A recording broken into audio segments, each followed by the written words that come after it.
Kemudian di dalam hadis berikutnya, wa an Abi Zar wa an Abi Barzah Bira thumma Za'in Nadlat bin Ubaid al-Aslami radhiyallahu anhu qala Rasul sallallahu alaihi wasallam la tazulu qadama 'abdin hatta yus'ala an umrihi fima afna. Ya. Jadi seorang hamba itu tidak akan bergerak, ya, tidak akan bergerak kakinya hingga ia ditanya tentang di mana dia manfaatkan umurnya pada masa hidupnya. Jadi bapak-bapak, ibu-ibu, kita semuanya, ini menjadi pertanyaan kepada kita semuanya. Ini yang pertama pertanyaannya, di mana kau manfaatkan umurmu pada masa hidupmu? Ini. Dan yang menjawab itu bukan mulut, Pak. Tidak ada spekulasi. Yang menjawab itu adalah anggota badan kita. Ya, tidak ada spekulasi. Jadi kalau dunia ini masih gampang orang spekulasi. Makanya saya katakan memang perlu adanya itu hari akhirat. Karena banyak sekali orang bohong dalam kehidupan ini. Untuk membuktikan kebenaran memang perlu atau sangat dibutuhkan namanya hari akhirat itu. Sebagai waktu di mana manusia itu betul-betul menyatakan sesuatu yang sebenar-benarnya. Jadi dunia ini serba spekulasi, Pak. Ya. Jadi pemerintah itu sudah berusaha bagaimana kita ini membelanjakan uang dengan benar sesuai dengan aturan. Namanya yang membuat itu adalah manusia, ada saja orang bisa bikin spekulasi. Ya, ada saja.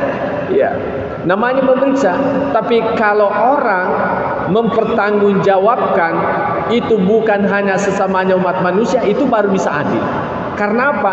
Dia memahami bahwa apapun yang saya sembunyikan, apapun yang saya lakukan, tidak ada sepeser pun uang yang tersembunyi di mata Allah Subhanahu wa taala. Tidak ada yang tersembunyi di mata Allah Subhanahu wa taala. Makanya itulah yang mendorong kita untuk senantiasa mempertanggungjawabkan di hadapan Allah Subhanahu wa taala. Tapi yang namanya pertanggungjawab duniawi itu juga penting. Oleh karena kalau hanya kita istilahnya menyerahkan pertanggungjawaban kepada Allah Subhanahu wa taala, itu juga masalah. Oleh karena Allah tidak bisa menegur secara langsung. Ya, dalam artian Allah itu bukan zat yang bisa dilihat, zat yang bisa diraba, tetapi adalah merupakan zat yang sifatnya tidak bisa dilihat dalam kehidupan kita ini.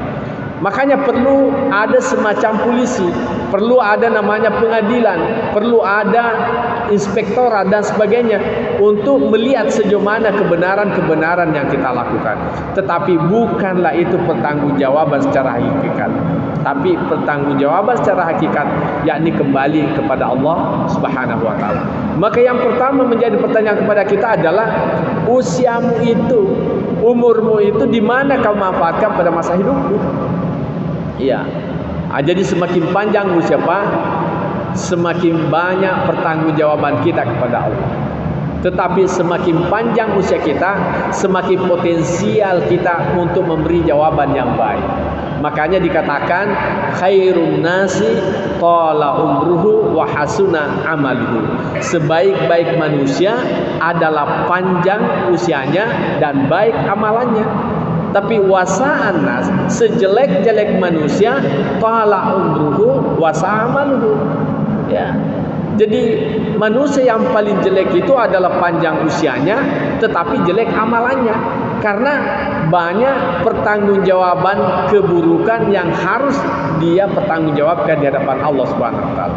Maka tentu kita bersyukur kepada Allah Subhanahu wa taala dengan usia panjang yang diberikan kepada Allah kepada kita, tetapi yang terpenting adalah bagaimana mengisi umur ini dengan kebaikan-kebaikan. Sungguh sangat merugi manakala usia kita diisi dengan amalan yang tidak benar. Oleh karena apa? Andaikan bisa, lebih baik pendek usia kita manakala potensi melakukan kejahatan itu ada.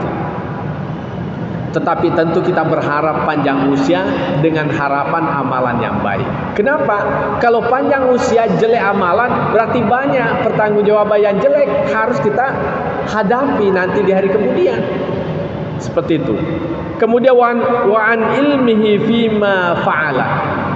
Yang kemudian tentang ilmu kita itu di mana dilakukan. Jadi para ulama, para ustaz, para penganjur kebaikan-kebaikan, ya tentu itu juga menjadi pertanyaan kepada dirinya. Iya, seperti apa yang kamu tahu itu mengamalkannya. Jadi di pacermai ye mancipakutan matu nanti di hari kemudian. Mau pengajian tapi seperti apa kamu mengamalkannya itu? Ya. Kamu menyampaikan orang seperti apa kamu lakukan? Ini yang menjadi pertanyaan. Tapi tentu pertanyaan ini bukan hanya kalangan orang tertentu, tapi semua orang menjadi pertanyaan kepada mereka. Ya, tentu kita semuanya tahu ada yang saya tahu seperti ini, maka seperti itulah yang nantinya kita ditanyakan. Tapi jangan muncul dalam pikiran kita bahwa kalau begitu saya tidak mau tahu banyak supaya tidak banyak pertanyaan. Ya tentu bukan itu. Kenapa? Dengan banyak mengetahui itu artinya potensi kita menjadi lebih baik. Kenapa? May yuridillahu bihi khairan yufaqihu fiddin. Siapa yang dikehendaki oleh Allah Subhanahu wa taala menjadi orang yang baik, maka diberikan pemahaman terhadap agama. Makanya orang yang mendapatkan ilmu berarti sudah punya potensi untuk melakukan kebaikan. Karena tidak ada kebaikan yang bisa kita lakukan tanpa didasari dengan pengetahuan. Nah, 31. Jadi kewajiban kita itu ada 3 sebetulnya. Pertama adalah wajib mengetahui, wajib belajar. Yang kedua adalah wajib mengamalkan.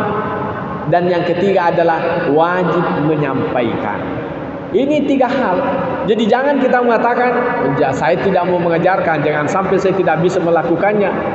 Kenapa saya katakan tetap kita menyampaikan? Karena ada 3. Kalau sudah tahu dan menyampaikan berarti tinggal 1 lagi.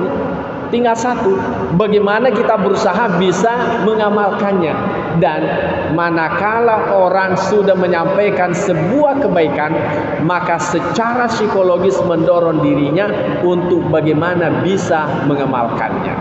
Ya, untuk bagaimana bisa mengamalkannya. Jadi itu menjadi motivasi baginya. Jadi jangan Anda mengatakan kalau begitu saya tidak mau belajar. Kenapa? Itu nanti pertanyaan nanti di hari kemudian. Bagaimana kamu mengamalkannya, melakukan yang kamu tahu? Ya, tentulah kita katakan bahwa belajar itu adalah suatu kewajiban, mengamalkan itu juga satu kewajiban, dan menyampaikan kepada orang lain juga satu kewajiban. Manakala kita sudah tahu berarti sudah lepas 1, sudah mengamalkan lepas 2, dan sudah menyampaikan orang berarti semuanya lepas. Artinya sungguh luar biasa kebaikan menanti kita nanti di hari kemudian.